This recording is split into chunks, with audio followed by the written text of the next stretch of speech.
Good evening, my lovelies, and welcome. I'm Lady Creepypasta. New Year's Eve is finally upon us, my dears. Another trip around your sun completed. So as we take time to reflect upon the year past and gear up for the coming year, I thought we'd end this year with a tale by one of our favorite authors, Deschene. Before we get onto that though, a quick thank you to my dark family on Patreon for your continuous support. Your contributions help keep this channel and podcast going, and I am truly grateful. Dark family members such as Danny White, Nicholas Curries, Dawn Fritzwater, Melissa Perez, Honey Santiago, Oliver Dace, Karen Parrott, L. Andrew Augustus, Dana Fringer, Stephen Aguilera, Tay DeFluth, Bill Thornsley, Laura Setapenry, and everybody listed in the episode description below. If you too would like to know how to become a part of my family, go to patreon.com/LadyMcCreepypasta for more information. Now though, my dears, it is time.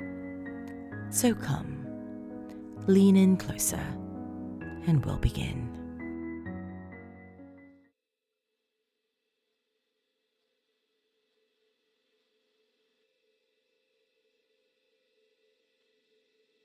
"3 a.m. was the perfect time. The wee hours of the morning. No one was out on the street, except me, and every window in every house had been dark for hours. I waited at the end of the lane, concealed in the thicket. Adrenaline coursed through my veins. My heart pounded. Any minute now. Light footsteps came nearer. I turned my head, and there he was. Johnny Stopes was a high school freshman, though you'd never know it. Absolutely everything about him was behind. He was short, scrawny, and socially awkward, failing to understand even the most basic social cues, taking almost everything at face value. That's what made it so easy to gain his trust and to lure him from the safety of his bedroom out into the night. I adjusted my mask and stepped out from my hiding place. "Johnny," I said, "you've come." Johnny started slightly at the sight of me. He paused as if he'd forgotten his reason for coming. At last he found himself again and spoke. "Yes, sir," I smiled. "Are you ready to have your wish fulfilled?" Whatever fright Johnny felt seemed to disappear. "Yes, sir, I am." "Good," I said. "Now come with me." I placed an arm around Johnny's shoulder and led him through bike paths and back streets to the one place he seemed to love best of all. "The basketball court?" Johnny asked, the quaver returning to his voice. "Yes," I said. "Of course. Isn't your wish to play basketball with the other boys?" His eyes took on a faraway look. I could have sworn I saw tears form and reflect from the moonlight. "Yes," he said. "I ask them every single day, but they never let me play." The pitch of his voice dropped. "Damon tells me to go away. He always says I'm too short and too stupid." "Are you those things, Johnny?" I asked. "No," he answered quickly. "I know I'm not too stupid. You don't have to be smart to play sports."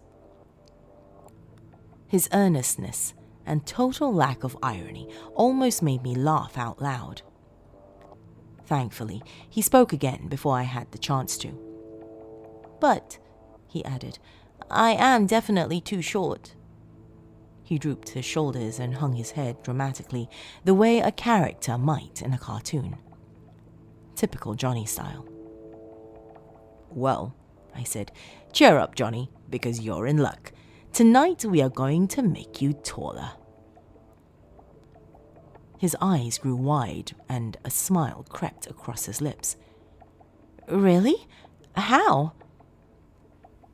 I removed a rope which had been tied around my waist and held it up for Johnny to see. With this, I said, we're going to stretch you out. Johnny's smile faded. He blinked for a moment, clearly trying to understand how such a thing would work. At last, he asked me, Will it hurt? It's never hurt anyone I've stretched out before, I said. This was all he needed to hear. His smile returned and he let out an elated laugh. Poor stupid young Johnny. I told Johnny to stand and wait as I rushed over to grab a wastebasket that sat nearby. I turned it over and positioned it right under one of the basketball nets. The branch of metal that connected the backboard to the post seemed sturdy enough for our needs. Finally, I called Johnny over. Now, I said, hop up onto this basket. The boy did so like a trained dog, eager to receive his treat for obedience. Very good, I said. Now take this rope and tie one end of it right above you. I watched carefully as he did this. That's right. Now give it a tug. Is it sturdy? Good. I could feel the excitement coursing through me. Almost there. Now, I continued, I will tie the other end around your neck. My neck? Johnny asked.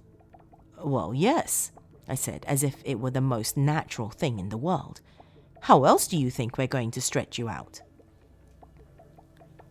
Satisfied, Johnny put up no resistance as I wound and knotted the rope around his neck. Now, Johnny, I said, pumping as much drama and suspense into my voice as possible. When I remove the wastebasket from underneath your feet, you'll be stretched out and perfect for playing basketball. Are you ready? Yes, he said. I could see that he was shaking. The time to act was now, before he changed his mind. A kick sent the wastebasket flying. The rope pulled taut. The empty basketball court echoed with a loud crack before everything went silent. The next day, the whole town was in mourning. Poor little Johnny had killed himself, they said. Why would he do such a thing? No one could wrap their heads around it. Johnny, the silly little boy who only wanted to be taller. They held a memorial for him at the high school. The principal choked as he addressed the student body. I know, he said, that Johnny Stopes was able to touch many people in his short life. I snickered. I couldn't help it. Short, I repeated under my breath. The only thing that stopped me was a swift elbow to the ribs. I turned to face the glare of my friend Peter. Shut up, Damon, he whispered. I relented, staying quiet and faking respect for another few days that would be worth it as long as I could play basketball in peace from now on.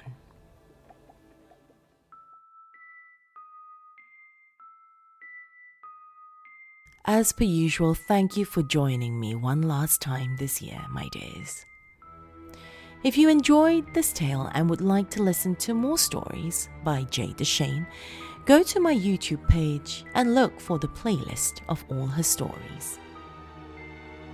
If you enjoyed this tale, be sure to give this video a thumbs up if you're watching on YouTube and leave me a comment below.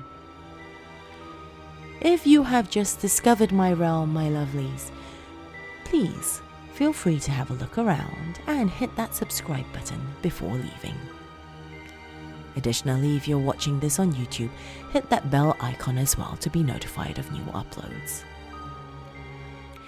And that's it, my dear, the last story of this year. Be safe tonight, my lovelies, and I will see you in the new year.